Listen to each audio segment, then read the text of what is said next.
নমস্কার বন্ধুরা, কেমন আছেন সবাই? আশা করি সবাই ভালো আছেন। তো চলে এলাম নতুন একটা রেসিপি নিয়ে। বাচ্চা থেকে বয়স্ক সবার বায়না মেটাতে আজ নতুন একটা রেসিপি ফ্রেঞ্চ ফ্রাই।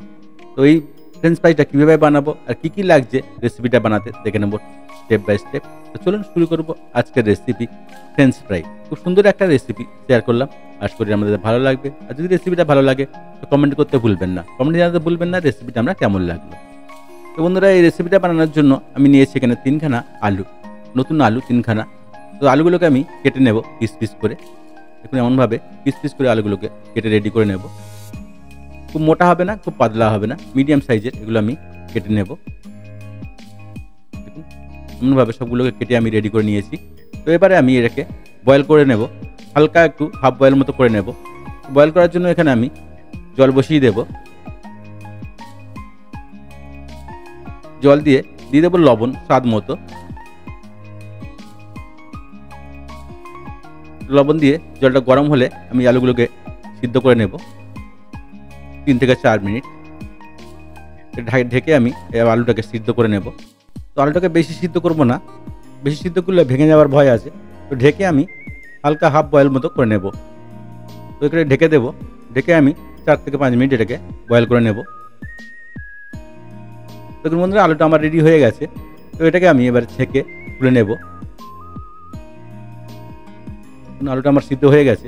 এবার এটাকে আমি তুলে নেব একটা ন্যাপকিনের ওপরে দিয়ে, জলটা শোক করে নেবে। তো এটা তুলে আমি রেডি করে নেব। যতক্ষণ আলুর জলটা ঝরে যাচ্ছে ততক্ষণে আমি একটা ব্যাটার বানিয়ে নেব। তো বন্ধুরা, ব্যাটার বানানোর জন্য কেন আমি একটা বোল নিয়েছি, দিয়েছি 2 টেবিল স্পুন ময়দা। দেখুন 2 টেবিল স্পুন ময়দা দেবো এখানে। আর এখানে দিয়ে দেবো স্বাদ মতো লবণ। আর দিয়ে দেবো গোলমরিচ হাফ টিস্পুন। দিয়ে একটা ডিম দিয়ে দেবো। আর একটু জল দিয়ে একটা ব্যাটার বানিয়ে নেব। ব্যাটারটা খুব পাতলা হবে না, খুব মোটাও হবে না, মিডিয়াম একটা ব্যাটার আমি বানিয়ে রেডি করে নেব। দেখুন এমনভাবে। তো ব্যাটারটা ভালো করে ফেটিয়ে নেব যেন কোনো লাম্পস না থাকে। তো দেখুন ব্যাটারটা আমার রেডি হয়ে গেছে, আলুটাও শুকনো হয়ে গেছে। তো এবারে আমি এটাকে ক্রাম করে নেব। দেখুন ব্যাটারটা এরকম হবে, খুব পাতলা হবে না, খুব মোটাও হবে না, মিডিয়াম একটা ব্যাটার আমি রেডি করে নিয়েছি। তো এবারে আলুটাকে ক্রাম করে নেব। তো ক্রাম করার জন্য আমি ব্রেড ক্রাম নিয়েছি। তো এবারে একটা আলুকে ব্যাটারে চুবিয়ে এটাকে আমি ক্রাম করে নেব। তো আপনি এটা সিঙ্গেল ক্রামও করতে পারেন, ডবল ক্রাম করলে কী হবে, ক্রিসপিটা খুব সুন্দর হবে। তো আমি এটাকে ডবল ক্রাম করে নেব। ডবল ক্রাম করলে কি ৩-৪ ঘন্টা আপনাকে এটা ক্রিসপি থেকে যাবে। তো অবশ্যই ডবল ক্রাম করে নেবেন। আর সিঙ্গেল ক্রামে অসুবিধা হবে না। দেখুন কত সুন্দর হয়েছে। সবগুলোকে এমনভাবে আমি রেডি করে নেব ব্যাটারে চুবিয়ে। তারপরে আমি ব্রেড ক্রাম দিয়ে ভালো করে করে নেব, ক্রাম করে নেব। তারপরে আরেকবার দিয়ে এটা ডবল ক্রাম করে নেব। দেখুন এমনভাবে, তেমনভাবে সবগুলোকে আমি রেডি করে নেব। দেখুন কত সুন্দর হয়েছে। এটা খুব ক্রিস্পি হবে, খেতেও খুব মজা লাগবে। দেখুন। তো বন্ধুরা, আমার সব রেডি হয়ে গেছে। এবার এগুলোকে আমি ফ্রাই করার জন্য তেল বসিয়ে দেব। সবগুলো আমার রেডি হয়ে গেছে ডবল ক্রাম করা। তো তেল আমি বসিয়ে দিয়েছি, তেল আমার গরম হয়ে গেছে। তো এটাকে মিডিয়াম টু হাই হিটে ফ্রাই করতে হবে। তো তেল আমার রেডি। এবার একটা একটা করে ছেড়ে আমি এগুলোকে ফ্রাই করে নেব। দেখুন এমনভাবে হাফ ছেড়ে দেবো, পুরোটা একসঙ্গে ছাড়বো না, হাফ ছেড়ে আমি ফ্রাই করে নেব। খুব সুন্দর একটা রেসিপি শেয়ার করলাম, আশা করি আপনাদের ভালো লাগবে। যদি আমার রেসিপিটা আপনাদের ভালো লাগে তো চ্যানেলটাকে লাইক, শেয়ার, সাবস্ক্রাইব করতে ভুলবেন না। আর নতুন নতুন রেসিপি দেখতে চ্যানেলটাকে সাবস্ক্রাইব করে রাখুন আর বেল আইকনটাকে অলে সেট করে রাখুন। তাহলে কী হবে, আমি যখনই রেসিপি ছাড়বো নোটিফিকেশনটা আপনার কাছে আগে পৌঁছবে। দেখুন বন্ধুরা কত সুন্দর হয়েছে। এবার আস্তে আস্তে আমি একটা একটা করে উল্টে দেবো।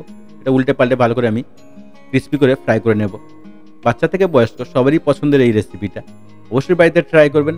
আর যদি বাড়িতে ট্রাই করেন কমেন্টে জানাতে ভুলবেন না রেসিপিটা আপনার কেমন লাগলো। তো বন্ধুরা দেখুন, এটাকে আমি উল্টে পাল্টে ভালো করে ক্রিস্পি করে ফ্রাই করে নেব। 6 থেকে 7 মিনিট এটাকে ফ্রাই করলে খুব সুন্দর ক্রিস্পি হবে। দেখুন, বাচ্চাদের যদি এরকম বানিয়ে খাওয়ান তো বাচ্চারা খুব খুশি হয়ে যাবে। তো বন্ধুরা, আমার প্রায় রেডি হয়ে গেছে। এবার এগুলোকে আমি তুলে নেব। বাকিগুলোকে এমনভাবে ফ্রাই করে নেব। দেখুন কত সুন্দর হয়েছে। এর উপরে আপনি চাট মশলা ছড়িয়ে আপনি খেতে পারেন বা টমেটো সস দিয়েও আপনি খেতে পারেন, খুব সুন্দর লাগবে। অবশ্যই বাড়িতে ট্রাই করবেন। আর যদি বাড়িতে ট্রাই করেন তো কমেন্টে জানাতে ভুলবেন না রেসিপিটা আপনার কেমন লাগলো। আপনার একটা কমেন্ট আমার ভিডিও বানাতে অনেক সাহায্য করবে। তো বন্ধুরা, পুরো ভিডিওটা দেখার জন্য ধন্যবাদ সবাইকে। ভালো থাকবেন, সুস্থ থাকবেন। আবার দেখা হবে নেক্সট ভিডিওতে। ধন্যবাদ সবাইকে। এমন সব মজার মজার রেসিপি দেখতে অবশ্যই কমেন্ট করুন, সেই সব রেসিপি আমি বানিয়ে দেখাবো আপনাদেরকে।